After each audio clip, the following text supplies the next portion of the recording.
Good day, Sir Lorenzo Santamaria. We're about to begin our interview about computer engineer with regards to conducting system analysis. I would like to introduce my group mates, Caitlin Lazaro, Felicito Abile, and I myself, Olan Daya. We're a CP student from Adamson University.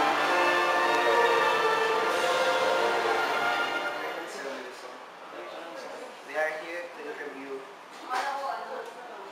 Sir Belisser for our case study regarding system analysis. Sir, in what school did you graduate? I graduated here at Adamson University and took up computer engineering. What are the common problems that you encounter in conducting system analysis? The common problems I usually encountered when I applied system analysis and design because is that my course is computer engineering. Basically, the course dwells more on the hardware and both hardware and software.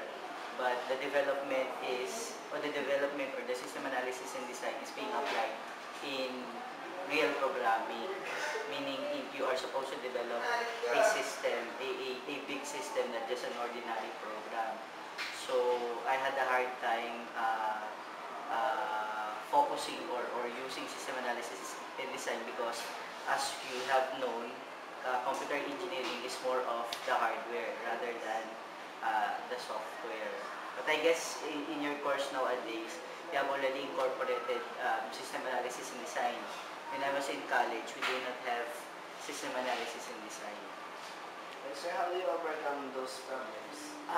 By studying and also by applying those steps in system analysis and design through programming and system development. I'm also technical advisors of those students, IT students who are taking up, who are developing a system for their thesis. So most of the things that they are asking me has something to do with system analysis and design. And also, I am a panelist during thesis presentation and system presentation. So I was able to use the system analysis and design theories in determining if the students had really applied those theories in their development of a system. Sir, what are the responsibilities and tasks as a computer engineer? In terms of hardware, as a computer engineer, we have to make it a point that the hardware that will be utilized by our end user should be functioning well. And also, at this point in time, as you students, and also as in our course, we are not only focusing on the hardware, but also in the software or in programming. In your curriculum in computer engineering nowadays, it's a balance between hardware and software. If you are good in hardware, you have to also good in programming and in the software because one cannot create a project without both nowadays in computer engineering.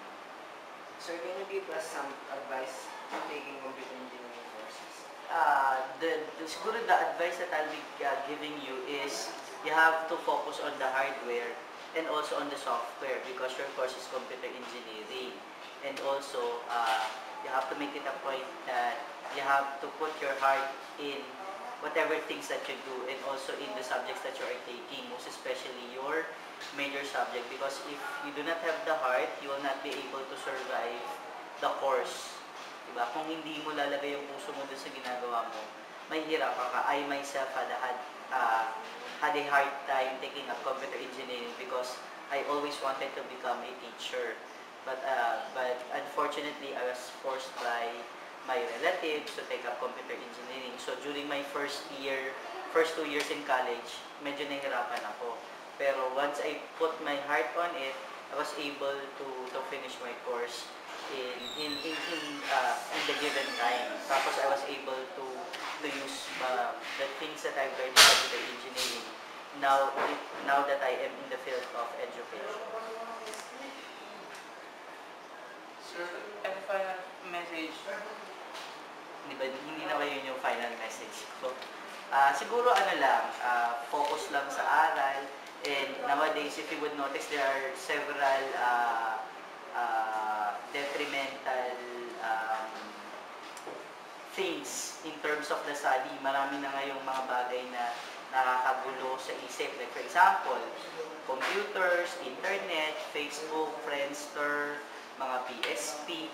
So, most of the students are dedicating much of their time in playing those games and also using computers. They are not focusing on their study. Siguro, if one could balance everything, siguro hindi sila mahihirapan mag-aral. So, yun lang siguro ang advice ko sa inyo. Saka good luck in your endeavors. Well, thank you, Sir Bernard Sir.